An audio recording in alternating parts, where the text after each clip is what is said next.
Este programa narra cenas fortes que envolvem violência e não é recomendado para pessoas sensíveis e menores de idade. Todas as pessoas citadas tiveram seus nomes retirados de arquivos públicos e matérias de imprensa. Caso algum dos citados se sinta incomodado e deseje direito de resposta, favor enviar um e-mail para almoxarifadodecrimes@gmail.com.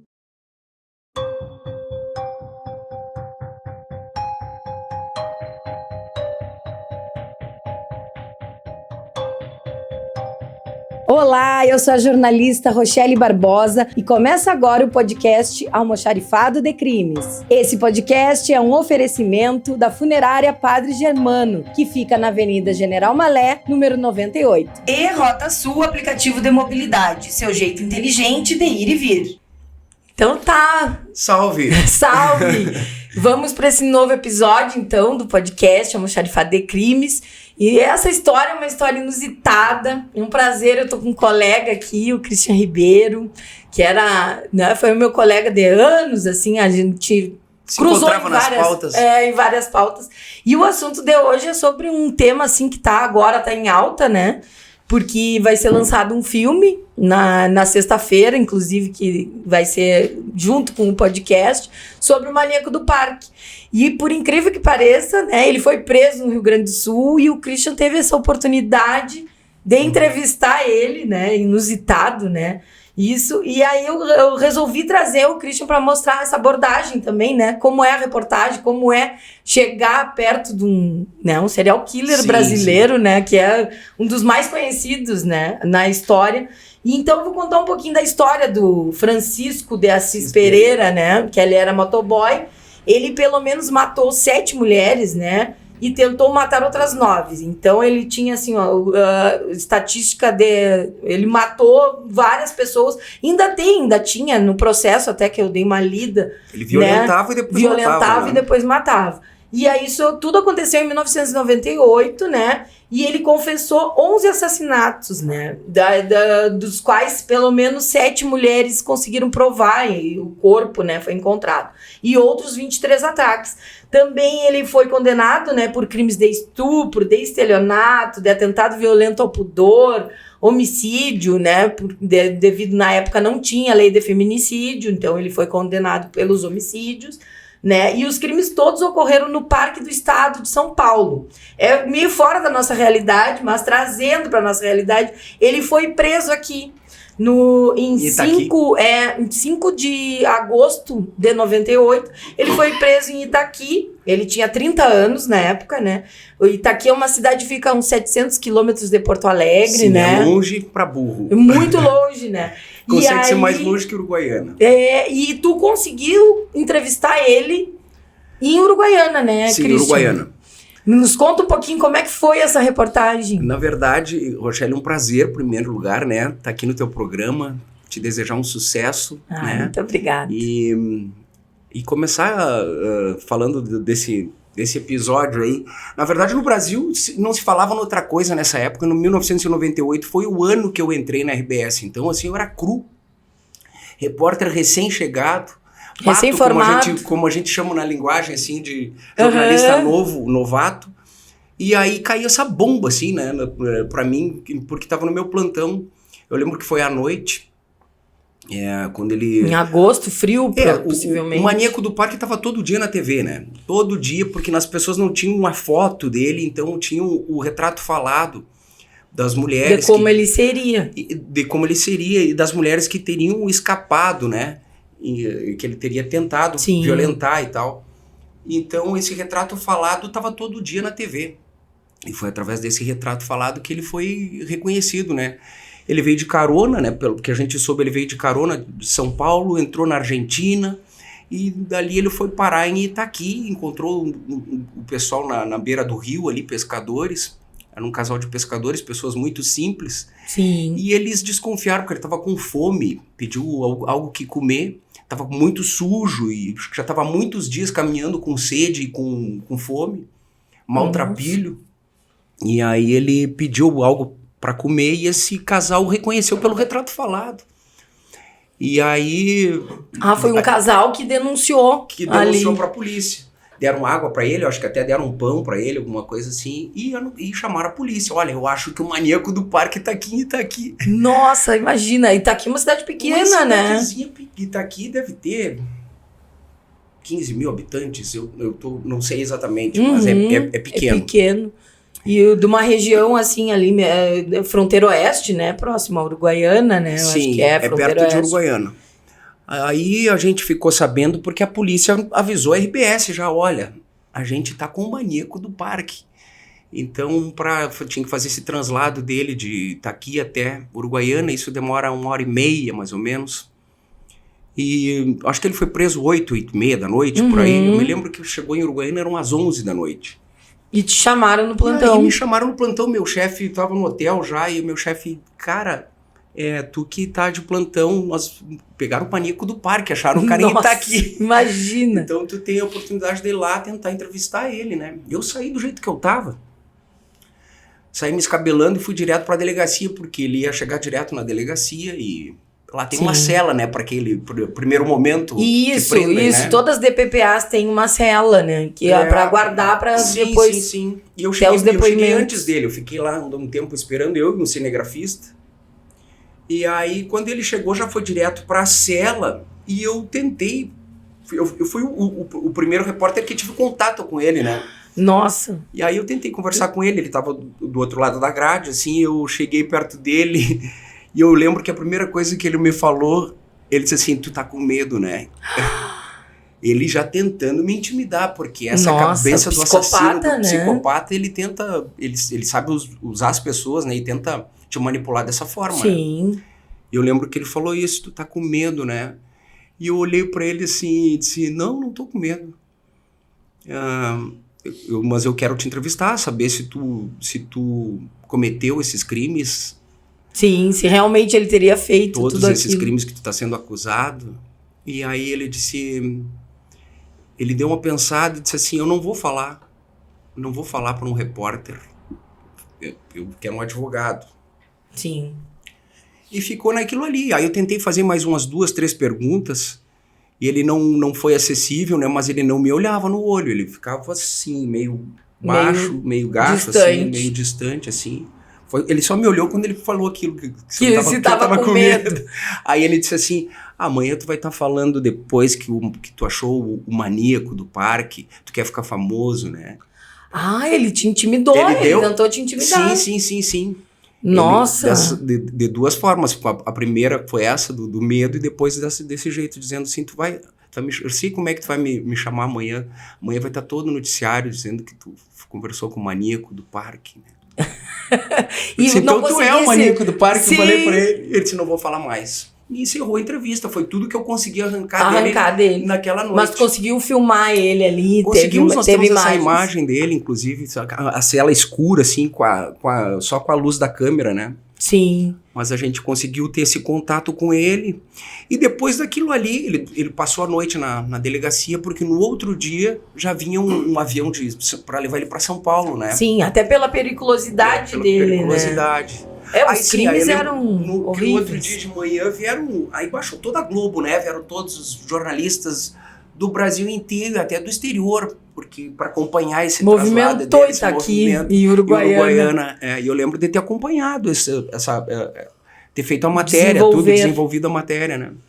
Mas o meu contato com ele foi muito breve, né? Mas eu acompanhei ele, e o Jonas Campos, que era o repórter enviado da Globo, a gente acompanhou ele até a entrada dele no avião. Tentando no aeroporto. Pra ver o se Jonas ele falaria alguma coisa. Tentou conversar com ele, pegou e botou o microfone na boca dele enquanto levavam ele algemado, né? Ele tem uma roupa que ele aparece em tudo que é foto, que é aquela roupa que ele tava, acho que ele tava não sei quantos dias, foi com aquela mesma roupa que ele caminhando embarcou. Ou pedindo carona, de repente. Uma camisa amarela. E aí o Jonas também tentou, Jonas Campos da Rede Globo, Francisco, o que você tem a falar? Você admite, confirma esses crimes, né? E ele de cabeça baixa nunca deu um pio, não falou nada. Então eu consegui arrancar umas 3 ou 4 frases dele. Ainda bem, né? Que foi nesse primeiro contato, na noite que ele foi preso. E depois eu acho que ele só falou lá, depois em audiência, na frente de advogados. Sim, né? eu acho que ele confessou parece que ele tentou negar. e depois resolveu falar, né? Ele demorou a confessar, porque ele era, assim, era várias situações que aconteceram. Eu li muito essas reportagens, porque a gente, depois de entrar numa área policial, de fazer, acaba se interessando por esse tipo de história, Sim. né? Eu não fiz muita reportagem de polícia. De polícia, porque não era muito minha área, né? Então essa aí eu caí literalmente de paraquedas, né? Mas eu admiro ver o teu interesse por essa área. A Giana gosta também da área policial. Porque é uma área que, na verdade, nunca tem rotina, né? A gente sempre tá... E é sempre um acontecimento, né? Aquela parte que tu sente. E isso, assim, ó, de tu ter um contato com um preso, eu tive poucas vezes, assim, contato com alguns, assim, bem até casos mais aqui de Bagé, claro, né, da nossa região, tive poucos contatos. Mas eu sempre pensei assim, imagina tu entrevistar um serial killer, né, tu chegar próximo a isso. Eu acredito que a gente fica com um pouco de receio. Na verdade, eu não fiquei com medo. Mas é um receio. Mas eu fiquei nervoso, na verdade. Por ser novato, né, eu sabia que eu tenho a oportunidade de entrevistar o cara aqui que o Brasil inteiro tá procurando. Ele era o cara mais procurado naquele momento. Com certeza. Não sei se tu lembra, porque tu era tão jovenzinha. Mas eu lembro que assim, ele estava 23 ou 24 dias sendo procurado depois que ele tinha foragido, depois que ele tinha saído de São Paulo. E a Globo, em todos os jornais, só se falava no Maníaco do Parque, né? Imagina. Então, assim, era impactante. Eu tava nervoso por saber que eu tava entrevistando ele e que eu não podia tutibiar, né? Claro. Mas não medo que ele fosse... O cara tava atrás das grades ali, né? Que o cara fosse fazer alguma coisa comigo, eu não tive esse medo. Mas ele tentou reverter, assim, Sim, dessa ele forma. tentou te intimidar, até porque eu acho que era a maneira dele atrair as vítimas era assim. Inclusive, eu dei uma olhada no trailer do filme que vai ser lançado agora. E o filme vai ser lançado porque ele pode ser solto em 2028, né? Porque a nossa lei é 30 anos... Como ele foi condenado por homicídio... 266 anos, se eu não me engano. Isso, que ele pegou, quando ele foi condenado. Só que só pode ficar 30 anos, claro. Tem também aquelas reversões, se a pessoa, né, não comete mais nada, fica preso ali e tem bom comportamento, acaba diminuindo. Ele não é o caso dele, porque é um fato assim, ele é um serial killer, né, condenado. Eu não sei o que fala o que o filme vai contar, mas eu hoje, antes de vir pra cá, até dei uma pesquisada no como é que tava a situação dele agora, né? Uhum. E parece que ele comentou mais de uma vez que se ele for solto, ele vai matar de novo. Vai matar de novo. Sim. Então isso aí é uma coisa que tá na... dele.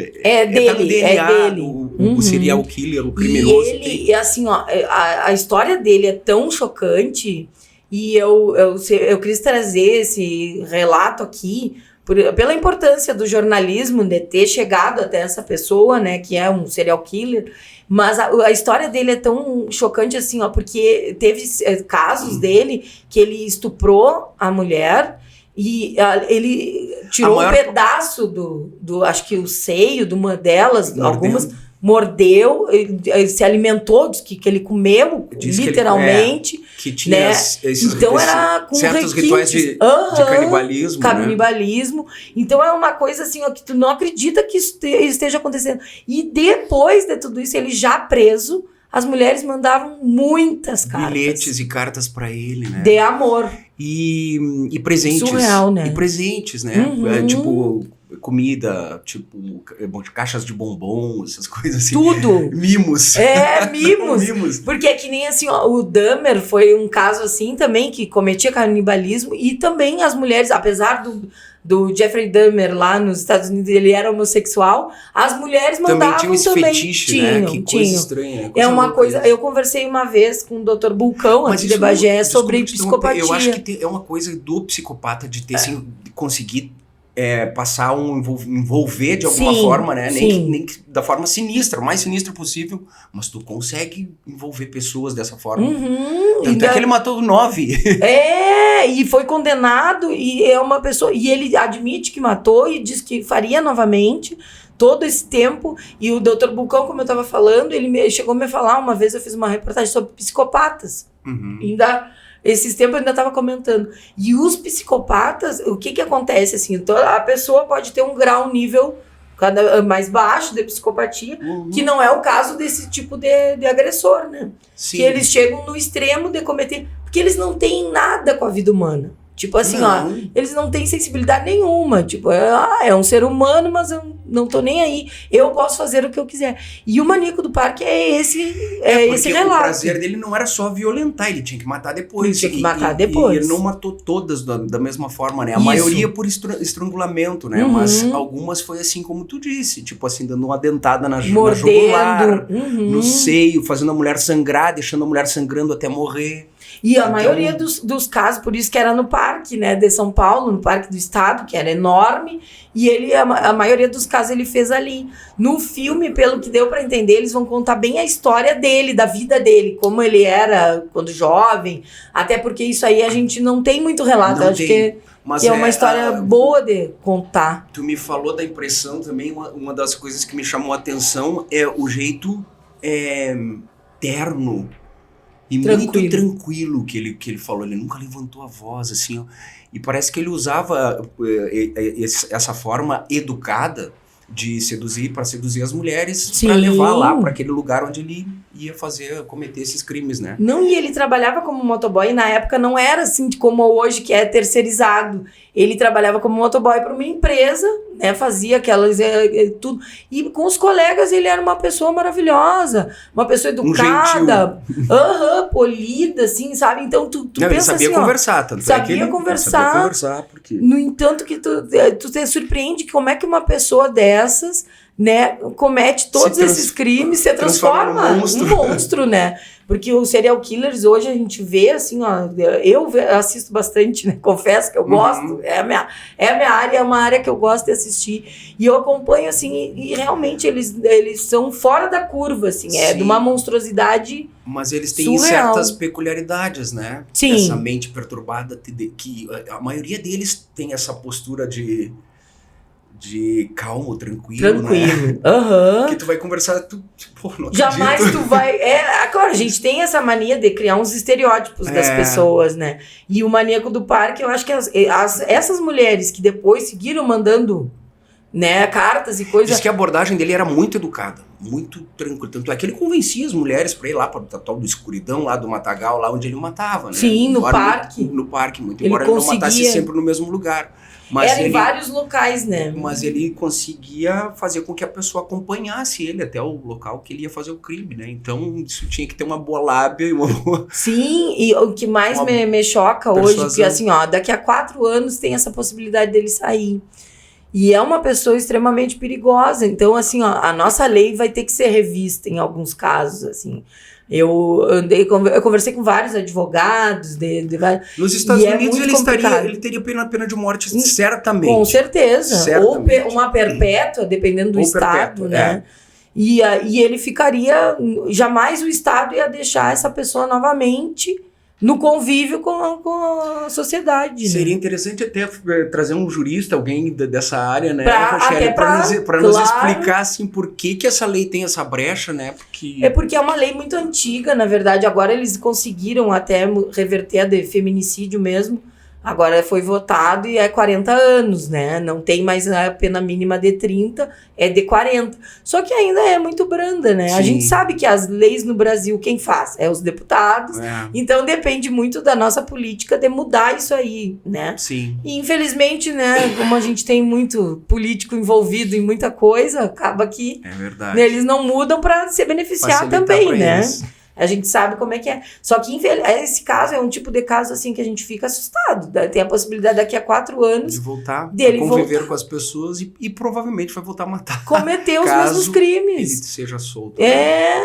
Caso ele seja solto. Eu acredito que eles vão tentar ele mesmo reverter. Já manifestou, né? Que é uma coisa certa. Ele tem como certo que ele vai fazer. Que é mais forte, né?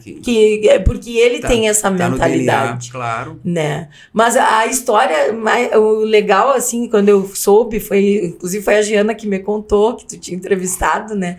E eu fiquei assim, meu Deus, é uma história muito legal. E aí deu a caso deles fazerem o filme, né? Claro, porque já tá quase 30 anos, né? Tudo...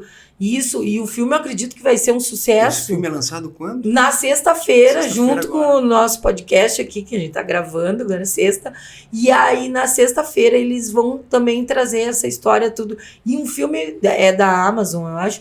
E eles vão mostrar ali tudo, toda a história dele, assim. O que eu acho muito legal, eu acho que tudo liga, né? Foi muito bacana. E é uma coisa, sai de uma reportagem para um filme, para uma história assim, ó, é história, entendeu? Tipo, e a gente tá contando uma parte dessa história, né? Como jornalista, de certa forma, né? Fiz um pouquinho parte desse contexto. Desse todo, contexto, né? E tanto é que ficou marcado, porque a Giana, quando ficou sabendo disso, também me disse, tu entrevistou a minha filha, né? Sim. A minha filha acho que foi saber muitos anos depois, porque ela também gosta desse troço de pesquisar sobre serial killer. Que coisa legal. De jornalista, de estar no meio de jornalista.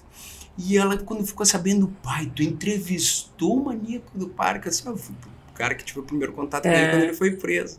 Que então, legal. De fato, é representativo isso. Eu recém começando, né, como repórter, pra mim já entrar de... Não, pra tua história jornalística maravilhosa. Impacto, foi bacana. Que bom. Isso. Christian, foi um prazer conversar contigo sobre isso. Minha querida. Ótimo, assim, a saber, e um sucesso, né, de tu ter conseguido isso. Eu gostaria de ter entrevistado, confesso, né, talvez ficasse com o mesmo nervosismo que tu ficou. Sim, mas... Né, mas é uma história que é legal da gente contar e valorizar a nossa profissão. E até porque uma coisa interessante que tu falou, ele só foi preso por causa da mídia, ele só foi preso por causa do bom jornalismo, né? Porque as pessoas conseguiram fazer o retrato falado e ele estava no noticiário todo dia e as pessoas só o reconheceram porque ele estava na televisão, né? E os noticiários estavam batendo em cima disso. Então, sim. Para ver a importância da nossa profissão. É verdade, verdade. Nos orgulha, né? Nos orgulha. Muito Prazer obrigada. foi meu amor. Até uma próxima. Até uma próxima. Sucesso. Esse podcast é um oferecimento da Funerária Padre Germano, que fica na Avenida General Malé, número 98. E Rota Sul, aplicativo de mobilidade. Seu jeito inteligente de ir e vir.